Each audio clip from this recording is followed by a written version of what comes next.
ఏపీల కూటమి సర్కారు అన్నదాతల నోట్లే చక్కెర పోయకుండానే తీపి చేసే ముచ్చట చెప్పిందట.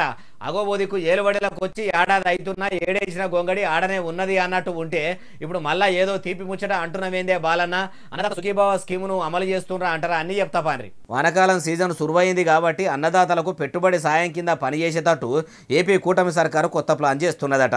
నారుకు నీరై రాత్రి పగలు రామగోస పడుకుంటా కరెంటు పోతున్నా వస్తున్నా కష్టపడి పని చేసుకుంటా శ్రమనే నమ్ముకొని బురదదుని బువ్వ పెట్టే రైతులకు ఆసరా అయ్యేటట్టు అన్నదాత సుఖీభావ పథకం పైకంను అన్నదాతల అకౌంట్లలో వేసేందుకు ఇక మధ్యేస్తుందట.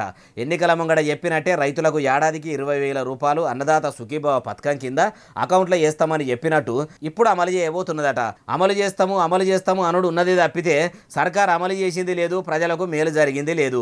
ఉచితంగా పథకాలు ఇస్తామని చెప్పేది ప్రభుత్వాలే, మళ్ళా ఇస్తాము అనుకుంటా ఊరించేది ప్రభుత్వాలే. అయ్యా చంద్రాలు సారు, ఇట్లా మీరు అన్నదాత సుఖీభావ పథకం కింద పైకం వేస్తామని చెప్పబట్టి ఇప్పటికి 3 నెలలు అవుతుంది. అనుమానుల పీన్లు ఎప్పుడంటే నిత్యరేపే అన్నట్టు అన్నదాత సుఖీభావ పథకం పైకం ఎప్పుడు పడుతుంది, ఏపీల రైతులు లాగోడు ఖర్చులు ఎప్పుడు ఎలా తీసుకుంటారని అందరూ అనుకుంటుంటే మీరు మైకు దొరికినప్పుడల్లా ఎచ్చులకు ఎప్పుడే ఉన్నది కానీ రైతుల అకౌంట్ల పైకం వేసింది లేదు. ఇప్పుడన్నా యాళ్ళకు అకౌంట్ల పైకం వేసి ఆదుకుంటే మంచిగుంటుంది సార్ అంటుర్రు ఈ ముచ్చటిన్నోళ్ళు.